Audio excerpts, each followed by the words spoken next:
Our learning goal today is just like it was yesterday. I can solve one-step equations. What does that mean? One-step equations. One step of what? Of work. To undo the operation that's going on, you have to do one step of work to get that variable by itself. So I can solve one-step equations in one variable. In other words, you're only going to see either x's in it or y in it. You're not going to see both x's and y's in it. Using multiplication or division. What did we undo multiplication with yesterday? If the variable was being multiplied by a number, we divided by that same number on both sides of the equation. What if the variable was being divided by a number yesterday? What did we do to get the variable along? We multiplied both sides of the equation by that number the variable was being divided by. Well, today, what if the variable is being multiplied by a fraction? You know what? Because I want you working without a calculator. Here's what I don't think and you don't need to write this down, okay? You can just watch me right now. Here's what I see on students' papers. They see that x is being multiplied by 3/8, so they say that means I have to divide both sides by 3/8. How many of you really, right now, without a calculator, can do that? You know, here, these 3/8 divided by 3/8, they're going to cancel each other out. How many of you can take 6 and you can divide it by 3/8 right now without a calculator? Anybody in here capable of that? Okay, Leah, what do you get? 2. What did you get? 2. 2? Okay. So, in other words, remember what division means. Division means this. 6 divided by 3/8, that's saying how many 3/8 can you take out of 6? Can you visualize the 3/8 for me? You know what? Food's always a good thing to work with when you're talking about fractions. How many of you like pizza? Okay. Do you get this pizza? Visualize 3/8 of a pizza. Visualize 3/8 of this pizza. How much of this pizza are you going to get about? Are you going to get half of it? More than half of it? Less than half of it? 3/8 of this pizza you're getting. I'm going to give you 3/8. I get the other 5/8. How much are you going to get? Less than half. Less than half, aren't you? I get more than half. You get less than half. So now, when we are visualizing this 3/8, less than half of this pizza, what we're saying is we have 6 whole pizzas. Upstairs we have 6 whole pizzas, and down here we have 3/8 of a pizza, and we're saying how many of those chunks of 3/8 can you get out of 6 pizzas? So now, Leah, should we stay with 2, do you think? Do you think that's a reasonable answer? I'm not sure you were tuned in, so let's stay tuned in, because this really is how we should be doing math, not just working with numbers and getting an answer and being, whew, got an answer, that's all I need. So how many of you feel like, you know, we could only take, you remember 3/8 of this pizza, we can only take 2 of those chunks out of 6 whole pizzas. Anybody want to agree with that?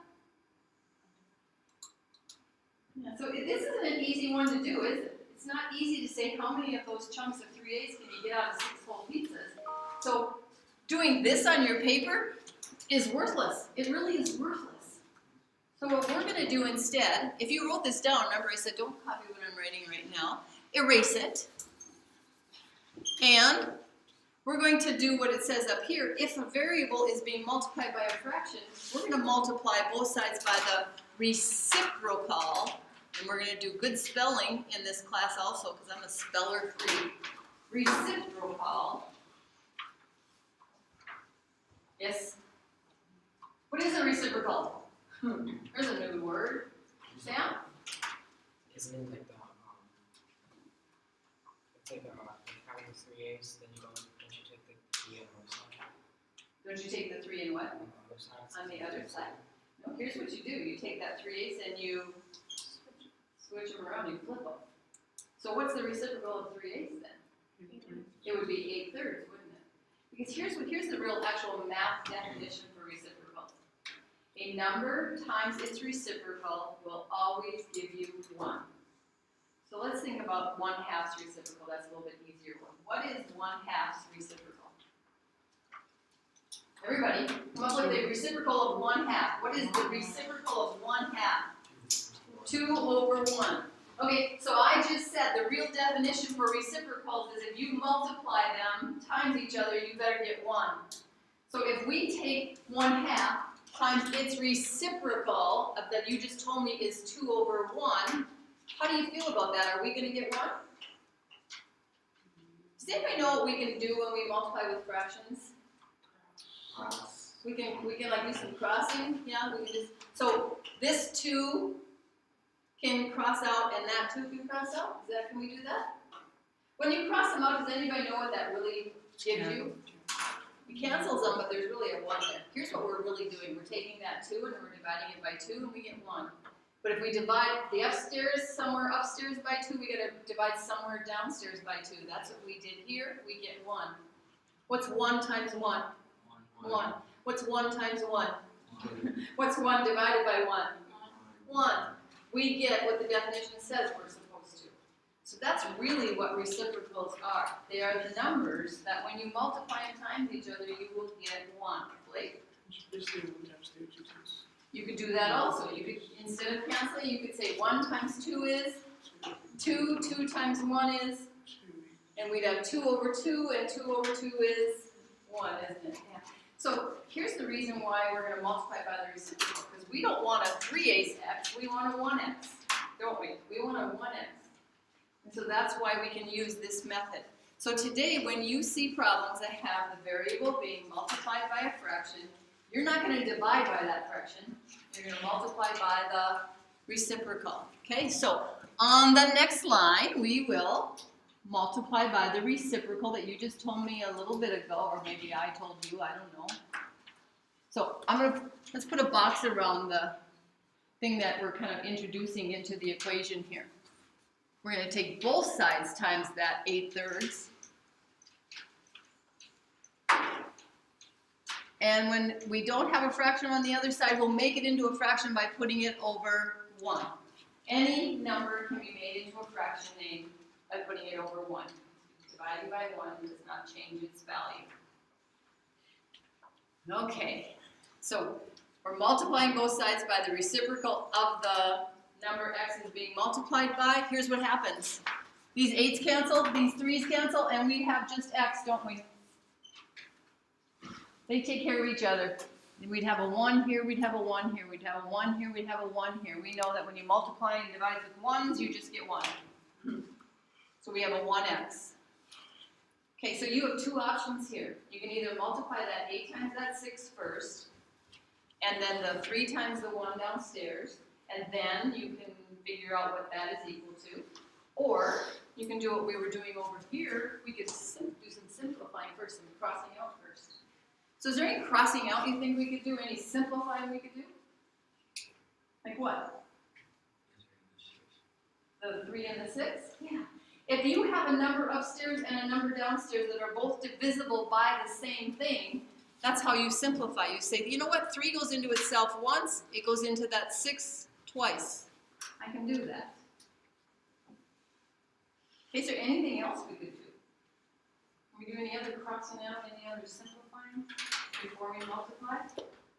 Well, thank you for shaking your head no, because don't be tempted to think you can do it with 2 numbers that are on the same floor. If they're both upstairs, you can't do it. If they're both downstairs, you can't do it. One's going to be up somewhere, the other one's going to be down somewhere, and then we can do this. So now we'll multiply across. 8 times 2 is 16. Downstairs we got a 1 times 1. 1. So x equals what? 16. We don't need that 1 there, do we? X equals 16. Oh, guess what question we just answered?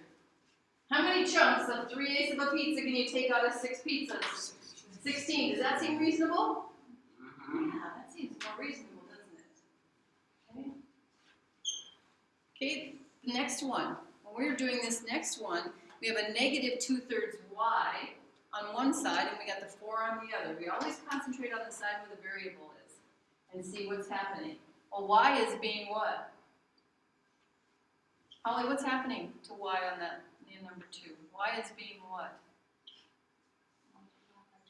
Yeah, it's being multiplied by a negative 2/3, isn't it? Yeah. So remember that what our thought process today is going to be, if the multiplication that is happening is a fraction, we're going to undo that by what? How are we going to do that? Are we going to divide by negative 2/3? No, we're going to multiply by what? The reciprocal. What is the reciprocal of negative 2/3? Negative 3/2. So if the number is negative, its reciprocal is negative. Because the negative times a negative is a what? A positive, and we need a positive 1, don't we? So we're going to take negative 3/2 times both sides, and we're going to make this one into a fraction, that 4 into a fraction, because we don't have a fraction on that other side. So again, let's put a box around the stuff that we introduced here. The stuff that isn't boxed should look like the original equation. Everything that's not boxed should really look like the original equation. So we're doing the same thing on both sides. Okay, let's start on the left. Anything we can do over here? The 2 can cancel out. Okay, so the 2 can become a 1, and the 4 becomes a 2. You can take 2 2's out of 4. Anything else we can do? 3. Anything else? I'm thinking probably not. So we have a negative times a positive. So our answer is going to be negative. A negative times a positive is a negative. And 3 times 2 is 6. And 1 times 1 downstairs is 1. Okay, bring down our equal sign. What happens on this side? A negative times a negative is a positive, and when you take a number times its reciprocal, you get 1. So we have a positive 1, so our y is by itself. We can say, okay, goodbye, guys. You know, the y is alone now. Well, negative 6/1 is really what? Negative 6, yeah. Does it matter if the variable ends up on the right side? How do you feel about that? No. It doesn't matter. So we have our solution for number 2. So what I'm trying to practice with you here is kind of like, you know, a variety of the things you might possibly see in your homework today. Anybody have any questions that we need to go back to on either of these before we move on?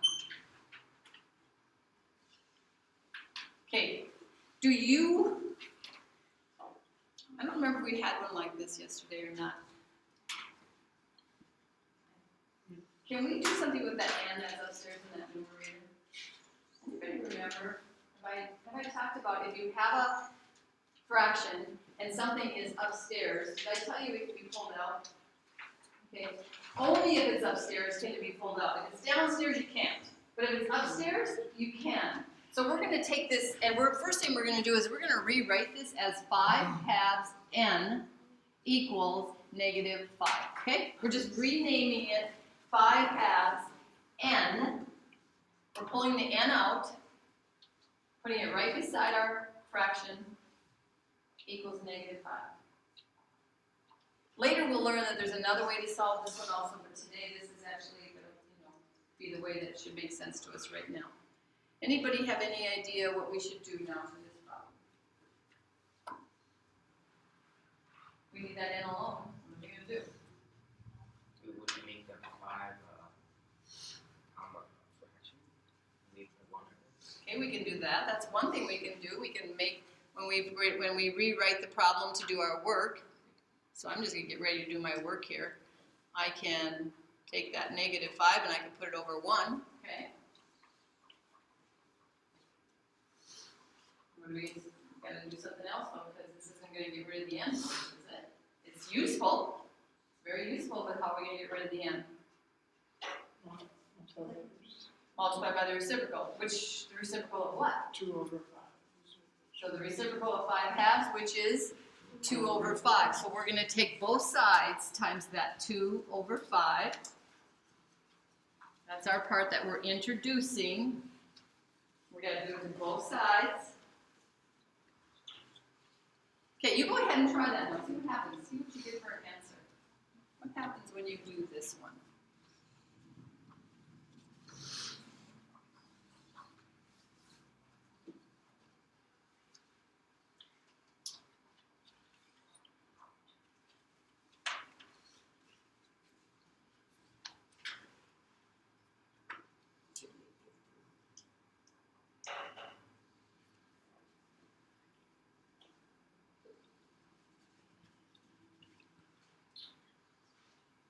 Okay, who wants to offer up what they think the answer is? Andrea, 2? Okay. How many? 2? Andrea wants to go with 2? Okay. Okay, but I heard Blake over here go, no, you want to disagree? Blake says it should be negative 2. Yeah. Anybody want to change their mind to negative 2? You like that negative 2? Why is it negative 2? Why instead of Andrea's positive 2? It's a negative times a negative times a positive, which gives us a negative, doesn't it? Yeah. And then 1 times 2 is 2, 1 times 1 is 1, and equals negative 2. Yeah. So we gotta be really careful with those signs too, don't we? They're really, really important. You know what, when you're correcting tomorrow and you had a positive 2 for an answer, and I say it's negative 2, is just slipping a negative sign in there gonna be useful? You don't really understand why it should be in there? Because then when you do an assessment, we don't get the chance to slip in signs, and I take off points for it. You don't want me to take off points for something that you could have taken care of yourself. This is LeGrand. Yes? Did you send Leah Alexander to the office? Yes, I can. Thank you. Senior high office, Leah. Okay. Let's rewrite this one first of all. Getting that A pulled out, okay? Remember how that A can come outside? So we're going to rename this negative 5/8 equals. That negative sign is still part of the 3/4. The A is just going to come out beside it. And that's the first thing we're going to do. Okay, so A is being multiplied by a negative 3/4. Any suggestions for what we could do? Like?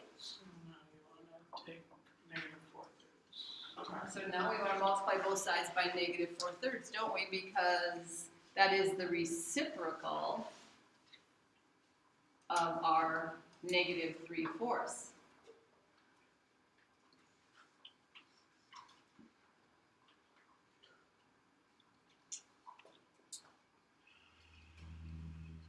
And again, let's put a box around those negative 4/3 so we can kind of keep track of what's going on here. We're taking both sides of the equation times negative 4/3. That's what's boxed. The other part, when you look at it, should match what we started with. Okay. So let's work on the left side here first. What's a negative times a negative? Both fractions are negative, so what's that? It's a positive. And is there anything we can do in that one to help us? The 4 and the 8. Okay, so we could take that 4 and it goes into itself once, goes into the 8 twice, okay? Anything else? On this side, I'm working on this side right now. We've got a 5, 3, a 2. Okay, you're right, we can't do anything else.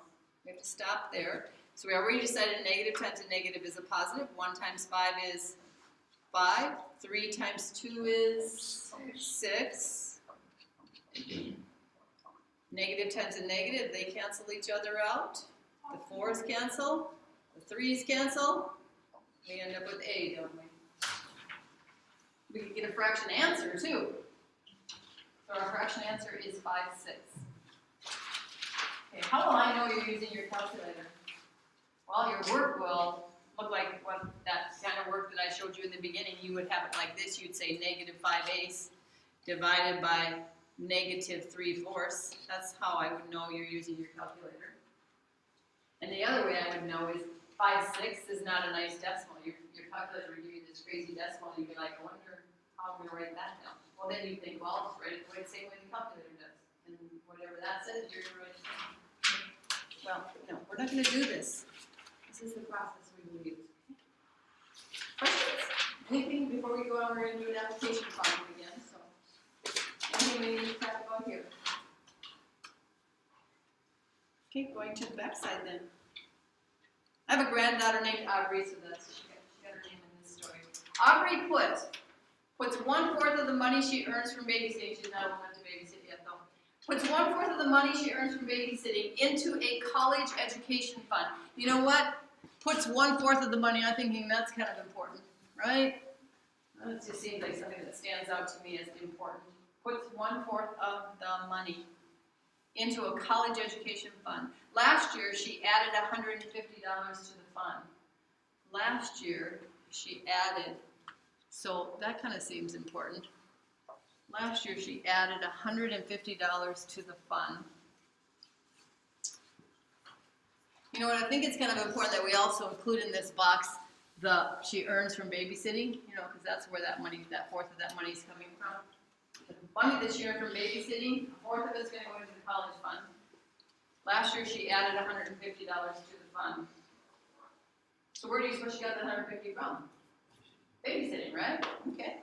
Write and solve an equation to find the amount of money Aubrey earned babysitting last year. What's the unknown in this problem? The amount of what? Yeah, the amount of money she earned babysitting last year is the unknown. So what do you want to call that? Which variable? Somebody choose a variable for us. Pick a variable. How about B for babysitting? Okay. B is amount earned babysitting.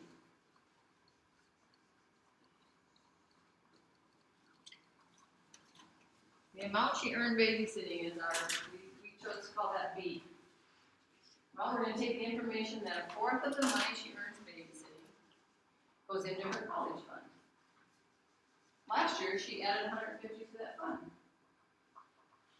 So what do you think could be go ahead, write down something you think might work for this. Try it, writing your own equation with that B in it. Just try it and see where. You can erase it if you don't do it. It ends up being a good choice.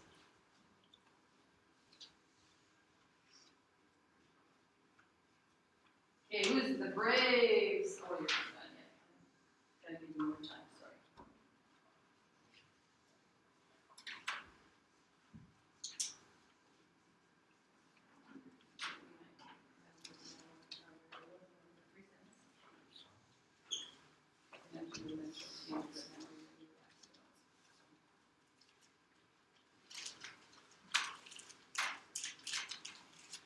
Okay, who's going to be the brave soul to share their equation with us? Preston. 1/4 B equals 150. So 1/4 B, or in other words, times B. So 1/4 of the amount she earned equals 150. Anybody else like that one? That's on your paper? Holly, Andrea? You know what? They're right. That's a good equation. Anybody have a different one they want to share, just in case yours is okay? This one's okay. Does anybody have another what they think is okay one? And then I guess we'll go with this one. Okay. What are we going to do to solve it? We're going to take both sides times the reciprocal of 1/4, which is 4/1. So 4/1 times 150. What are we going to do with that 150? Over 1. Put it over 1. So again, we're taking the part that we introduced. That's our work part. We're taking both sides times the reciprocal. Well, thank goodness, if we do the right thing, the goal is that these guys will cancel, and they do. Do we do any canceling in those fractions? Like we've been doing, crossing out and saying we can become this. Is there anything that divides into something downstairs that also divides into something upstairs? Other than 1, because does dividing by 1 get us anywhere? No. Anything we can do? Not looking like we can, so we're going to multiply straight across. Oh, here's the challenge. How many 150s? 150 times 4. 600. Good job, Sam. How'd you get that? I took the same thing, but I multiplied 150. I did that, so I took 150 times. Okay. Did you do it like on your paper with paper and pencil, or do you have a strategy to do that in your head? You did it on your paper with the algorithm that, how you actually multiply. Anybody can do that in their head? You have a strategy to help you play. All I did was I just took 4 times 15 and then added the 0 back. The 4 times the 15, which is what? 60. 60, and then you can add the 0 behind it. Another strategy. Anybody have another one?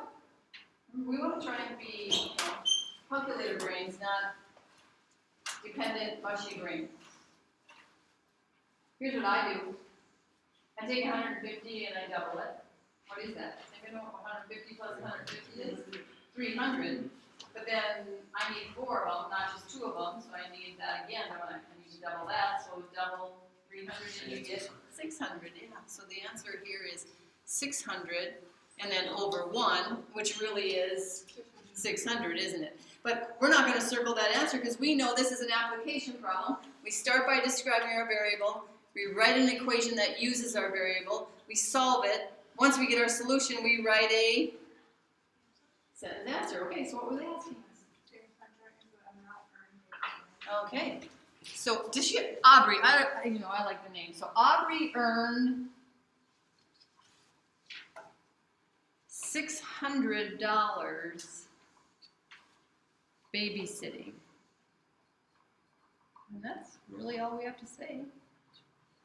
That's what they wanted to know, how much money did she earn babysitting? Okay, any questions on that? Tomorrow, if you have application problems like this in your homework, you go through all of those steps, it's not going to be considered complete. So, any part of that you don't get. So, you have yesterday's notes and today's notes to guide you, saying, you know what, this is what we did both days. I better jump on board and do it also. Okay, get out some loose things then.